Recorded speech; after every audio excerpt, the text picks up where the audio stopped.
Olá, tudo bem? Olha, eu estou muito feliz por você estar aqui assistindo ao vídeo dessa jornada de um trimestre, 3 meses que vamos ficar aqui. Eu espero que você acompanhe todos os vídeos que serão colocados nessa playlist. Olha, que Deus ele possa te abençoar, com certeza Ele vai derramar bênçãos sem medida na sua vida. A maior bênção que você pode receber de Deus é o conhecimento, é a verdade te libertando da ignorância, da insensatez. Por isso que eu fiz essa jornada, porque ela vai falar de relacionamentos, de autoestima, de conduta cristã e etc, etc. Mas para isso eu preciso te dar algumas orientações. É muito importante que você tenha um caderninho, ou folha de papel, lápis, caneta, a sua Bíblia também e o seu tempo. Você pode, o bom de ser via vídeo, que você pode pausar, você pode voltar, mas não deixe de assistir completamente. Para não tirar conclusões precipitadas, retorne se você não entendeu. Você pode deixar seu comentário, sua dúvida. Eu ficarei muito feliz em te atender e eu espero que você se inscreva no canal, senão você não vai receber as notificações dos próximos vídeos. Lembre que são 3 meses, né? E compartilha com quem precisa. Eu tenho certeza que você conhece pessoas que precisam dessa mensagem. Então, que Deus te abençoe e vamos para o primeiro vídeo. Muro ou Porta, parte 1. E aí, animado? Esse é o primeiro vídeo e olha, o tema é preocupe-se antes que seja tarde demais. E eu já quero te fazer uma pergunta. O que você preferiria, um muro ou uma porta? Enquanto você vai pensando, eu gostaria de fazer uma recomendação de leitura para você. Em alguns vídeos eu vou fazer algumas recomendações de livros que mudaram a minha vida e que fazem parte também dessa jornada. Hoje eu quero recomendar 2 livros. O primeiro deles é um livro que eu amo, é o melhor livro de relacionamentos a meu ver, porque é um livro completo para solteiros, fala para quem está namorando, fala como você deve escolher a pessoa certa, fala também para casais. É um livro maravilhoso. O Lar Adventista, escrito por Ellen White. Se você não sabe quem foi ela, eu vou mostrar na descrição do vídeo um link para te ajudar a entender. Mas enfim, tem esse livro em PDF, vale muito a pena. Ellen White, basicamente, ela foi uma profetisa do século XIX que trouxe revelações fantásticas do que Deus lhes revelou. E esse livro é um deles. E também o livro Testemunhos para a Igreja, volume 2. Esses livros não são apenas para adventistas, mas para todo aquele que deseja aprender mais sobre o que Deus espera quanto à sua vida sentimental. Testemunhos para a Igreja, volume 2, é um livro que tem 9 volumes, tá? Todos eles dá para você lê-los em PDF, é só jogar no Google, mas eu vou deixar na descrição do vídeo.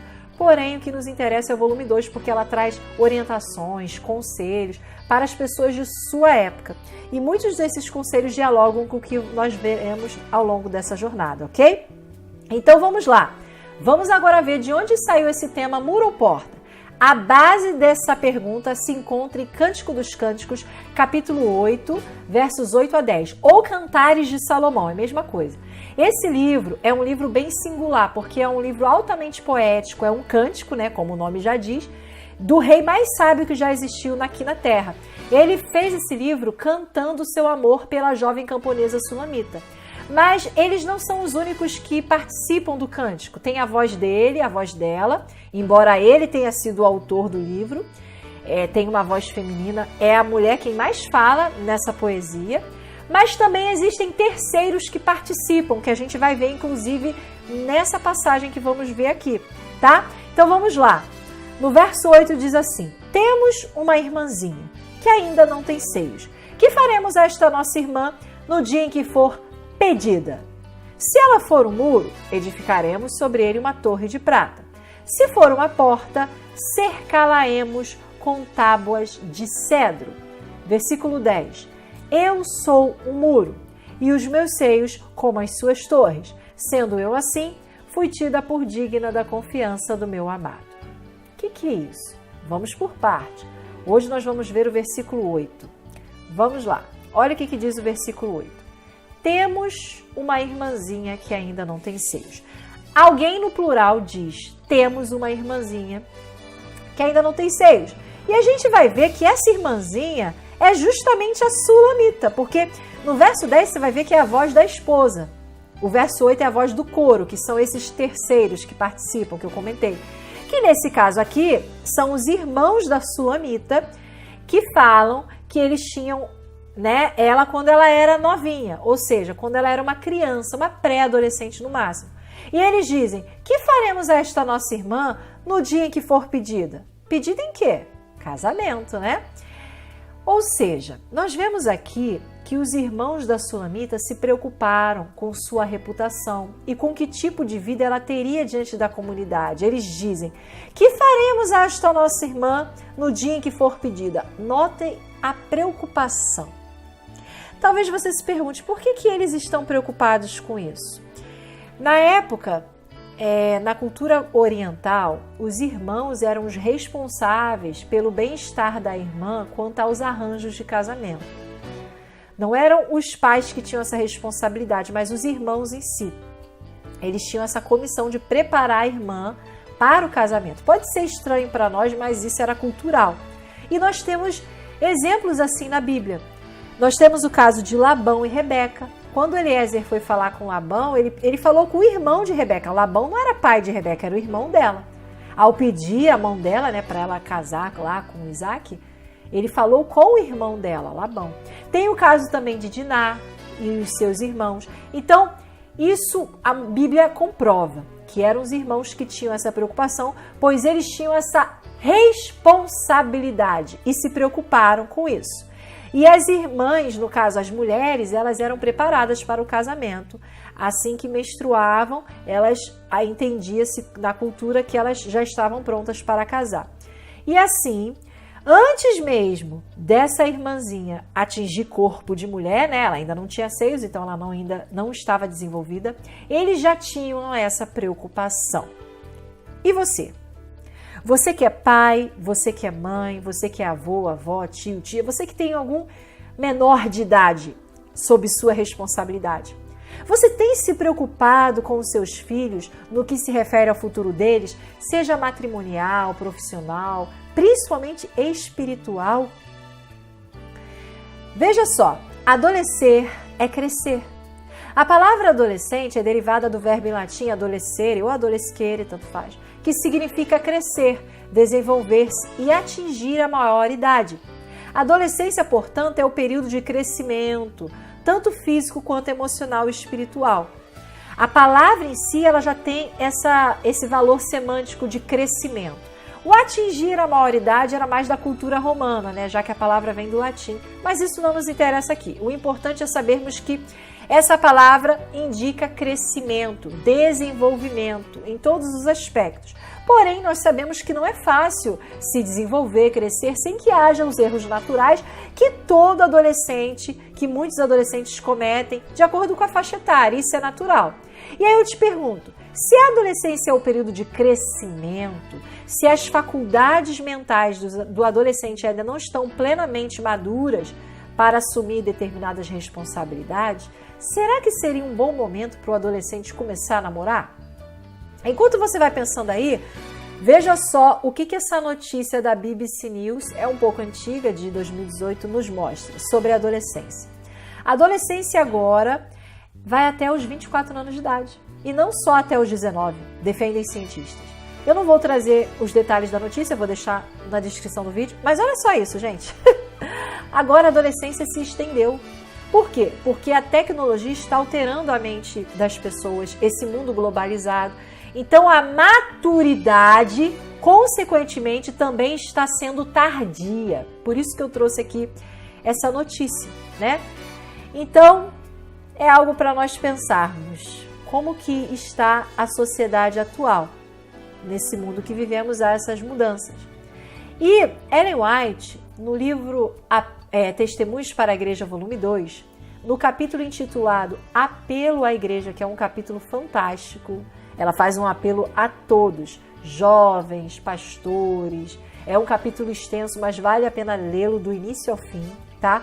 Estudá-lo também, porque são conselhos maravilhosos. Nesse capítulo, tem alguns trechos que eu queria compartilhar com vocês que dialogam com o que a gente está vendo aqui. Olha o que ela fala. Os pais estão dormindo e não sabem que Satanás implantou a sua infernal bandeira justamente na casa deles. Fui levada a indagar: o que será dos jovens nesta época corrupta? Repito, os pais estão dormindo.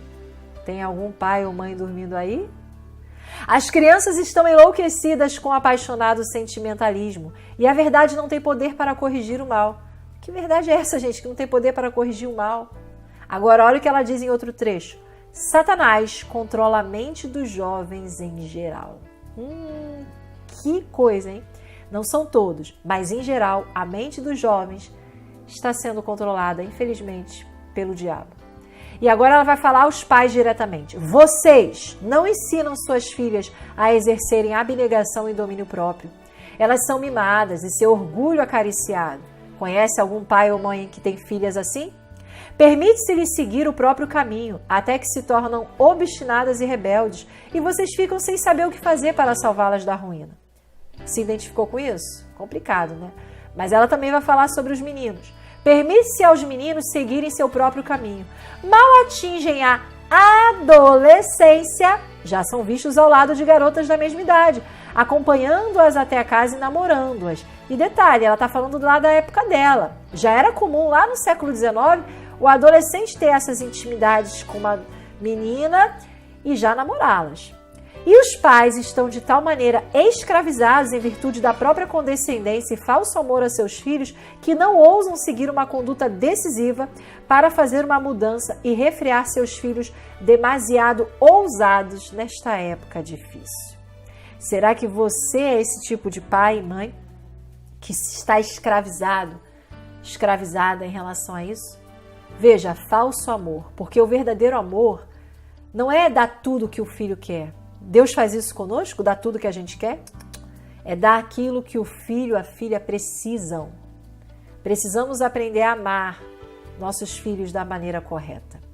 E isso começa, cortando justamente esses mimos que estão acabando com a geração atual. Não é só a tecnologia que está acabando, não, mas essa educação que muitos pais têm dado a seus filhos. Preocupe-se, porque olha, você pode não estar preocupado, mas Satanás está. E ele já tem um exército preparado para alcançar, para atingir essas crianças, esses jovenzinhos, para que na adolescência eles tomem decisões terríveis e colham os frutos amargos ao longo de toda a vida. Preocupe-se antes que seja tarde demais. E os mesmos que fazem essa pergunta, que faremos a esta nossa irmã no dia em que for pedida, são os mesmos que respondem no verso seguinte, no verso 9. Se ela for um muro, edificaremos sobre ele uma torre de prata. Se for uma porta, cercá-la-emos com tábuas de cedro. O que isso quer dizer? Isso é o que nós veremos no próximo vídeo. Na parte 2, nós responderemos essa pergunta: quem é você? Na verdade, você vai responder em relação a si mesmo. Em que lado você está? O que você prefere? Muro ou porta? Bem, essa resposta só você pode dar. Vai ser um vídeo sobre identidade e eu te espero até lá. Não perca e compartilhe com seus amigos, com aqueles que precisam se preocupar, estão dormindo, e que Deus te abençoe. Até mais!